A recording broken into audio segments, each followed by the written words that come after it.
வணக்கம். மனம் கவர்ந்த பங்குச்சந்தை அப்படிங்கிற இந்த தொடரில் வார நாட்களில் நம்ம பங்குகளை பற்றி பார்த்துட்டு வரோம். இந்த வாரம் இரண்டாவது முறையாக இந்த செவ்வாய்க்கிழமை இந்த பதிவை நான் எடுத்துக்கிட்டு இருக்கேன். இன்றைக்கி நான் எனக்கான தேர்வில் நான் எடுத்த பங்குகளை பார்க்குறதுக்கு முன்னாடி புதிதாக இணைந்துள்ள அத்தனை நல்ல உள்ளங்களுக்கும் என்னுடைய மனமார்ந்த நன்றிகள். உங்களுடைய லைக்ஸ், கமெண்ட்ஸ் மற்றும் சப்ஸ்கிரிப்ஷன் மூலிமா நீங்கள் கொடுத்துட்டு வர ஆதரவுக்கு மிக்க நன்றி. வழக்கம் போல் புதிய பங்குகளை பார்க்குறதுக்கு முன்னாடி இந்த வாரத்தில் குறிப்பாக திங்கள் செவ்வாய் இந்த 2 நாட்களில் நிஃப்டி எப்படி செயல்பட்டிருக்கு அப்படிங்கிறத நம்ம பார்ப்போம். செவ்வாய்க்கிழமை இன்றைய க்ளோசிங் அப்படின்னு பார்த்தீங்கன்னா 24,187 முடிச்சிருக்காங்க. வெள்ளிக்கிழமை ஒரு நல்ல ஏற்றத்தோடு சென்ற நிஃப்டி 24,367 வரைக்கும் உச்சம் போச்சு. 24,334 முடித்தாங்க. பட் திங்கள் நேற்று 24,238 இன்றைக்கி 24,187 கொண்டு க்ளோசிங் கொடுத்துருக்காங்க. ஸோ கொஞ்சம் ஒரு பர்டிகுலராக அந்த வெள்ளிக்கிழமைக்கு உட்பட்டு இந்த 2 நாட்களும் இருந்துகிட்டு இருக்கு. ஒரு பெரிய மாற்றங்கள் இல்லாமல் முடிஞ்ச வரைக்கும் கொண்டாந்து அந்த சென்டருக்குள்ளேயே நிறுத்தியிருக்காங்க. கீழே 24,000 அப்படிங்கிறது ஒரு முக்கியமான இடம்னு நான் ஏற்கனவே சொல்லிட்டேன். அதே மாதிரி 24,610 கடக்கணும் அப்படின்றது மேலே உள்ள ஒரு முக்கியமான இடம். ஸோ 24,000 கட் பண்ணி கீழே வந்தாலோ அதையும் தாண்டி 23,785 உடச்சிருச்சு அப்படின்னா இந்த ஒரு சைட்வேஸ் மூமெண்ட்டாக இருக்கக்கூடிய இந்த லெவல்ஸ் கொஞ்சம் பிரேக் ஆகிறதுக்கு சான்சஸ் இருக்குது கீழ்ப்பகுதியில். அதே மாதிரி மேலே இந்த 24,610 அதை தாண்டி ஒரு 150-200 புள்ளிகள் மேலே கொண்டு போய் ஸ்ட்ராங்காக க்ளோஸ் ஆச்சுன்னா ஒரு புல்லிஷ் மோடுக்கு மாறுறதுக்கான ஒரு சந்தர்ப்பமாக நிஃப்டிக்கு மாறலாம் அப்படிங்கிறத நான் உங்களுக்கு சொல்லியிருக்கேன். ஸோ அதுதான் இப்போ இருக்கக்கூடிய சிச்சுவேஷன். கரண்ட்லி மார்க்கெட் இந்த சுச்சுவேஷனில் இருந்துகிட்ருக்கு. ஒருவேளை இறக்கம்னு வந்தால் அந்த சப்போர்ட் லெவல்ஸ்கிட்ட வரும்போது எந்த பர்டிகுலர் சப்போர்ட்டுக்கிட்ட அதனுடைய திருப்பம் வருதோ அந்த இடத்துல மட்டும் முயற்சி செய்கிறது நல்லது. இறக்கங்கள் இறங்கி வரும்போது நம்ம ரொம்ப கவனமாக இருக்கணும். ரொம்ப வேகமாக இறங்கக்கூடிய சந்தர்ப்பம், ஏறுறது ரொம்ப ஸ்லோவாக ஏறும், இறங்குறது ரொம்ப கம்மியாகிடும். வேகமாக ஏறக்கூடிய காலகட்டம் எப்போ இருக்கும்னா ரொம்ப பாசிட்டிவ் நியூஸஸ் வந்தால் தான். பட் இறக்கம்னு வந்துச்சுன்னா அதுக்கு ஒரு வேகம் அதிகமாகவே இருக்கும். குறிப்பாக சொல்லணும்னா இப்போ இந்த 550 புள்ளிகள் போன அந்த நிஃப்டி அடுத்த நாள் எப்படி கொண்டாந்து 24,000க்கும் கீழே கொண்டாந்தாங்க பார்த்தீங்களா? ஸோ அந்த 550 புள்ளியும் போயிடுச்சு, கீழே 23,805 வரைக்கும் லோ வந்துச்சு. ஸோ இந்த 2 நாட்களில் அந்த செவ்வாய் புதன் போன வாரத்தில் நடந்த அந்த ஷேக் நமக்கு இன்னமும் கவனத்தில் இருந்துகிட்ருக்கு. ஸோ அந்த மாதிரியான ஒரு சுச்சுவேஷன்ஸ் வந்துச்சு அப்படின்னா மார்க்கெட்டில் நம்ம ரொம்ப கவனமாக இருக்கணும். அந்த மாதிரியான ஒரு இறக்கங்கள் வர்றதுக்கு வாய்ப்புகள் கொடுத்துச்சுன்னா நம்ம அமைதியாக இருந்து கரெக்டாக எந்த இடத்துல சப்போர்ட் எடுக்குதுங்கிறத வெயிட் பண்ணி பார்த்து செய்கிறது தான் நம்மளுடைய வேலையை அப்படிங்கிறத மனதில் வச்சுக்கோங்க. ஸோ இன்றைக்கான புதிய பங்குகளை பார்க்குறதுக்கு முன்னாடி நம்ம சேனலில் ஏற்கனவே சொன்ன சில பங்குகள் அதனுடைய ரெசிஸ்டன்ஸ் ஏரியாஸை டச் பண்ணியிருக்கு. ஸோ அதை ஒரு அலர்ட்டாக முதல்ல பார்த்துட்டு அதன் பிறகு நம்ம புதிய பங்குகளை நோக்கி செல்லலாம். அதில் முதலாவதாக கரூர் வைசியா பேங்க் 340 ரூபாயில் க்ளோசிங். நம்ம செவ்வாய்க்கிழமை தான் இந்த 2 நாளில் நல்ல ஒரு ஏற்றம் கொடுத்துருக்கு. போன வாரம் க்ளோசிங்கோட இந்த பர்டிகுலராக 2 நாளில் நல்ல வால்யூமோட ஏற்றம் கொடுத்துருக்கு. ஏர்னிங்ஸ் ப்ளஸ் டிவிடெண்ட் அனௌன்ஸ்மெண்ட் தான் அதுக்கு ஒரு முக்கிய காரணம். ஸோ அது இப்போ 340ங்கிற அந்த ஃபஸ்ட் ரெசிஸ்டன்ஸை டச் பண்ணியிருக்கு. தடுமாறிட்டே இருந்தது, அந்த ஃபஸ்ட் ரெசிஸ்டன்ஸை டச் பண்ணியிருக்காங்க. ஸோ இதுக்கு அடுத்தபடியாக 372, 392 இதை தாண்டி க்ளோசிங் வைக்கும்போது நமக்கு இருக்கக்கூடிய ரெசிஸ்டன்ஸ் ஏரியாஸாக இருக்குது.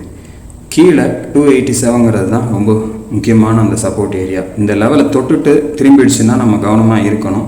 மறுபடியும் அந்த சப்போர்ட் ஏரியாவுக்கு கூட வர்றதுக்கு வாய்ப்புகளாக மாறிடும். 340க்கு மேலே க்ளோஸ் போனால் மட்டும்தான் அடுத்த லெவல் 372, 398 போகிறதுக்கான வாய்ப்புகள் இருக்கும். அப்படி இல்லை நீங்கள் 287 வாங்கியிருக்கீங்க, இந்த 340 கிட்ட தடுமாறி கீழே வர்ற மாதிரி இருந்துச்சுன்னா ப்ராஃபிட் புக் பண்ணிக்கிறது நல்லது. அடுத்த ஸ்டாக் பார்க்கலாம். M&M ஃபைனான்ஸ் 349.85 ரூபா. ஸோ 333 கடந்து 357 ஒரு டச் பண்ணியிருக்கு இந்த வாரம் பர்டிகுலராக. ஆனாலும் கூட க்ளோசிங் 349 ரூபா வந்திருக்காங்க. இன்னும் அடுத்து இருக்கக்கூடிய 3 நாட்களில் மேலே கொண்டு போய் க்ளோசிங் கொடுத்தால், இந்த லெவலுக்கு மேலே கொண்டு போய் க்ளோசிங் கொடுத்தாங்க அப்படின்னா 388, 401, 441 இது 3ம் அடுத்தடுத்து இருக்கக்கூடிய முக்கியமான லெவல்ஸ்களாக இருக்கும். ஏன்னா இந்த லெவலில் இப்போ ரீசெண்ட் டேஸில் கிடக்கலை. ஸோ அந்த 357க்கு மேலே கடந்து க்ளோசிங் போச்சு அப்படின்னா இந்த 388, 401 ஏற்கனவே வந்த இடம், 441ன்றது ஃப்ரெஷ் லெவலாக M&M ஃபைனான்ஸுக்கு இருக்கும். ஸோ கவனமாக பார்த்துக்குங்க. கீழே ஹோல்ட் பண்ணிக்கிட்டு இருக்கிறவங்களுக்கு இந்த 3 லெவல்களும் அடுத்தடுத்து வாய்ப்புகளாக தர்றதுக்கு M&M ஃபைனான்ஸ் 357க்கு மேலே க்ளோசிங் போகும்போது இருக்கும் அப்படிங்கிறத மனதில் வச்சுங்க. அடுத்த ஸ்டாக் பார்க்கலாம். MRPL 176 ரூபா 31 காசில் முடிச்சிருக்காங்க.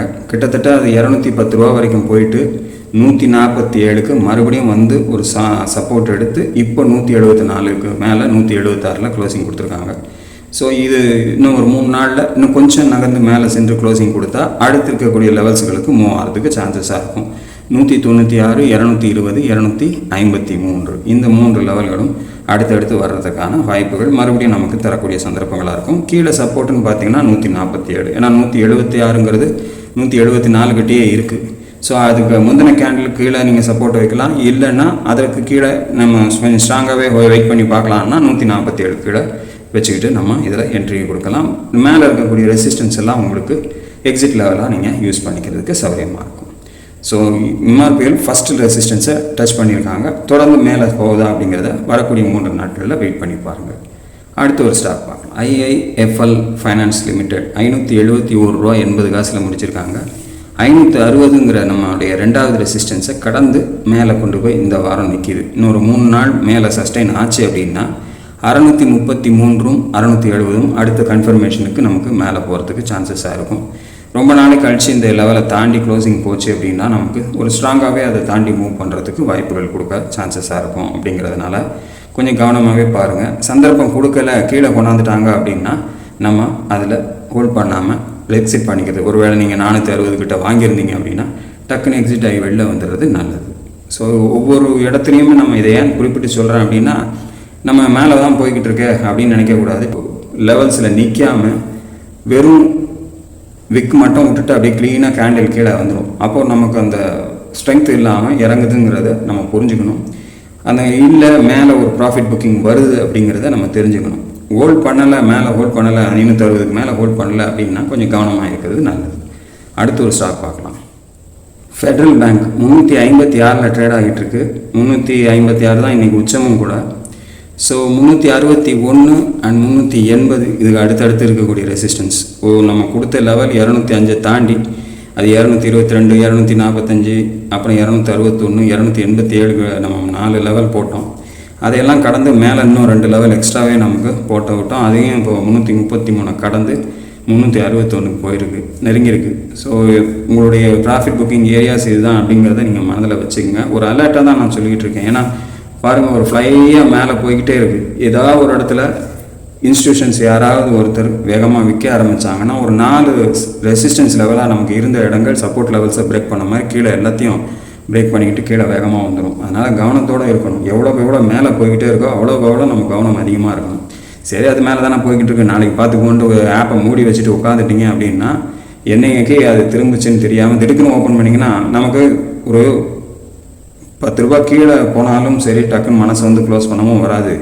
அதே மாதிரி 360 கிட்ட பார்த்துட்டு அது 333 கிட்ட வந்தால் சரி மறுபடியும் 360 போகுதான்னு பார்க்கலாமா அப்படிங்கிற தோணல்களும் அதிகமாக வரும். இது ஒரு சைக்காலஜிக்கல் ப்ராப்ளம், எல்லாருக்குமே இருக்கக்கூடியது. சரி, நம்ம ஏன் அந்த இடத்த திருப்பியும் போகாது, மறுபடியும் போச்சு நான் கொடுத்துக்கலான்னு நினச்சோம்னா அது 287க்கு வந்துடுச்சுன்னா நமக்கு வேஸ்ட்டாக போயிடும். அதனால் நம்மளுடைய ப்ராஃபிட்டை இவ்வளவு தான் அப்படின்னு நீங்கள் கணிச்சிக்கிட்டு ரொம்ப கவனமாக உட்காராமல் திரும்பவும் தெரிஞ்சதுன்னா டக்குன்னு எக்ஸிட் பண்ணிக்கிட்டு நமக்கு வந்த கையில் வந்த காசை உடனே எடுத்துக்கிறது ரொம்ப முக்கியம். அதுவும் பங்குச்சந்தையில் அப்படிங்கிறத மனதில் வச்சுங்க. இன்றைக்கான என்னுடைய தேர்வுகள் என்னென்னன்றதை பார்த்துடலாமா? இன்றைக்கான என்னுடைய முதல் தேர்வு பல்ராம்பூர் சின்னி மில்ஸ் லிமிடெட் 617 ரூபா 85 காசு. என்ன சார் இவ்வளோ காஸ்ட்லியாக போயிட்டீங்க, டக்குன்னு 500 ரூபாயை தாண்டி போய்கிட்டு இருக்கீங்களேன்னு நினைக்காதீங்க. இது ஏற்கனவே நம்ம இடத்துல கீழே சொன்னது, இந்த 425 கிட்ட சொன்னது. அதுக்கப்புறம் அதெல்லாம் ஏறினதெல்லாம் இப்போ நான் ரெட்டாக மார்க் பண்ணியிருக்கிறதுக்கு காரணம் என்னென்னா அதெல்லாம் நம்மளுடைய அடுத்த ரெசிஸ்டன்ஸ் லெவலாக கூட கனெக்ட் பண்ணிடக்கூடாதுன்றதுக்காக நான் அப்படி வச்சுருக்கேன். ஸோ பார்த்தீங்கன்னா அங்கேருந்து இறங்கி 628லேருந்து இறங்கி மறுபடியும் இப்போ 628 இந்த வாரம் டச் பண்ணியிருக்காங்க. ஒரு மாறி தெரியும் உங்களுக்கு இது பார்க்கும்போது. ஸோ இப்போ இந்த 628 கடந்துருச்சு அப்படின்னா நமக்கு ஒரு பிரேக் அவுட் அப்படிங்கிறது வருது. அதற்கான சந்தர்ப்பங்கள் பல்ராம்பூர் சின்னிக்கு இருக்குது. அது ஒரு சுகர் கம்பெனி. ஸோ இந்த சீசன் பார்லிமெண்ட் ஓப்பன் ஆகிருக்க இந்த சீசனில் பெட்ரோலோட எத்தனை நாள் கலக்கக்கூடியதற்கு அப்ரூவல் வாங்குறதுக்கு வாய்ப்புகள் இருக்கும் அப்படின்னு எதிர்பார்க்குறாங்க. அதனுடைய காரணமாக கூட இதனுடைய ஏற்றங்கள் இருக்கலாம். அதே சமயத்தில் வரக்கூடிய காலகட்டங்கள் ஃபெஸ்டிவல் சீசன்றதுனால அந்த சுகர் ஸ்டாக்ஸுக்கு கொஞ்சம் இம்பேக்ட்ஸ் இருக்கிறதுக்கும் சான்சஸ் இருக்கும்.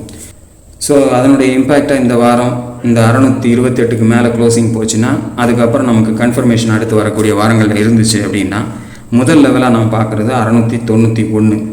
அதையும் தாண்டி ஒரு ஸ்ட்ராங் க்ளோசிங் கொடுத்தாங்க அப்படின்னா 725. அதையும் தாண்டி ஒரு ஸ்ட்ராங் க்ளோசிங் கொடுத்தா 772. ஸோ இந்த 3 லெவல்களும் இந்த 628க்கு மேலே ஒரு க்ளோசிங் கிடைச்சதுன்னா நமக்கு வலிமையாக கிடைக்கிறதுக்கு வாய்ப்புகளாக இருக்கும் அப்படிங்கிறதுனால நான் தேர்ந்தெடுத்திருக்கேன். விலை அதிகமாக இருக்குதுன்னு நினைக்கிறவங்க இதை உபயோகப்படுத்த வேண்டாம். விலை அதிகமாக இருந்தாலும் பரவாயில்ல, நாங்கள் இதை ட்ரை பண்ணி இந்த லெவல்ஸை பேஸ் பண்ணி நாங்கள் பண்ணலாம் அப்படின்னு நினைக்கிறேன் அப்படின்னு நினச்சிங்கன்னா இந்த முயற்சிகளை எடுங்க. நீங்களும் ஆராய்ந்து பாருங்கள். உங்களுக்கு திருப்திகரமாக இருந்தால் மட்டும் உங்களுடைய முதலீட்டை இதில் கொண்டு போங்க. அடுத்து ஒரு ஸ்டாக் பார்க்கலாம். PCBL கெமிக்கல் லிமிடெட் 332 ரூபா 30 காசில் முடிச்சிருக்காங்க. ஸோ 334க்கும் 254க்கும் நடுவில் ஒரு சைட்வேஸில் இருந்துக்கிட்டு இருக்க இந்த ஸ்டாக்கு இப்போ திருப்பி அந்த 334க்கு வந்து எட்ஜில் டச் பண்ணி நிற்கிறாங்க. வரக்கூடிய வாரம் அதற்கு ஏர்னிங்ஸ் அனௌன்ஸ்மெண்ட் வரக்கூடிய வாரமாக இருக்குது. ஸோ அதை பேஸ் பண்ணி ஒரு வேளை இது ஏறி இருக்கலாமோ அப்படிங்கிறது கூட நான் யோசிக்கிறேன். அப்படி ஒரு வேளை இந்த 334க்கு மேலே சஸ்டெயின் ஆகிடுச்சு வரக்கூடிய வாரத்தில் அப்படின்னா நமக்கு முதல் லெவலாக 382 அப்படிங்கிறது ஃபஸ்ட்டு ரெசிஸ்டன்ஸாக இருக்கும். அதையும் கடந்து ஒரு க்ளோசிங் கொடுத்தாங்கன்னா 421 அப்படிங்கிறது செகண்ட் ரெசிஸ்டன்ஸாக இருக்கும். அதையும் தாண்டி ஒரு ஸ்ட்ராங் க்ளோசிங் கொடுத்தா 459 அப்படிங்கிறது மூன்றாவது ரெசிஸ்டன்ஸாக இதுக்கு இருக்கும் அப்படிங்கிறத மனதில் வச்சுக்கோங்க. இந்த 3 ரெசிஸ்டன்ஸுகளும் எட்டி பிடிக்கணும்னா 334க்கு மேலே இந்த வாரம் க்ளோசிங் இருக்கணும். அடுத்த வாரம் அதை தாண்டி கன்ஃபர்மேஷனாக கேண்டில் மேலே போச்சுன்னா மட்டும் நமக்கு அதை யூஸ் பண்ணலாம். வாய்ப்புகள் தரலை அப்படின்னா அவாய்ட் பண்ணிடுறது நல்லது. நீங்களும் ஆராய்ந்து பாருங்கள். உங்களுக்கு திருப்திகரமாக இருந்தால் மட்டும் உங்களுடைய முதலீட்டை அதில் கொண்டு போங்க. அடுத்து ஒரு ஸ்டாக் பார்க்கலாம். பிரமல் பார்மா லிமிடெட் 184 ரூபா 81 காசில் நிறுத்தியிருக்காங்க. ஸோ 180க்கு மேலே சமீப காலங்களில் ஒரு க்ளோசிங் இல்லை. பட் இந்த வாரம் ஓப்பனிங்கே 180 தான். ஸோ அந்த 180க்கு மேலே தான் இப்போ மெயின்டைன் ஆகிக்கிட்டு இருக்குது.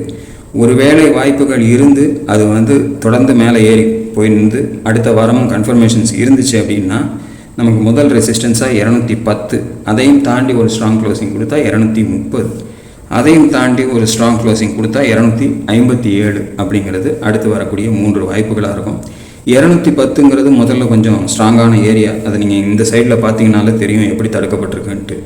அதை உடைக்கும் போது நமக்கு இந்த 230 257 கொஞ்சம் சுலபமாகவே கூட மேலே ஏறுறதுக்கு, ஏன்னா வாய்ப்புகள் இந்த இடத்த தாண்டிடுச்சுன்னா இன்னும் ஸ்ட்ராங்காக போகிறதுக்கு சான்சஸை கொடுத்துரும். அதனால் அதை பேஸ் பண்ணி நம்ம 230 257 அடுத்தடுத்து பார்க்கலாம். அதையும் தாண்டி க்ளோசிங் கொடுக்கும்போது நம்ம அந்த நேரத்தில் வாட்ச் பண்ணோம். இல்லை நீங்கள் ஏதாவது கமெண்ட் பண்ணீங்க அப்படின்னா கூட அடுத்து இருக்கக்கூடிய லெவல்ஸ்களை நம்ம எடுத்து அதுக்கு தகுந்தாற்போல் மேற்கொண்டு எங்கே போகுங்கிறதையும் நம்ம போட்டுட்ருக்கோம்.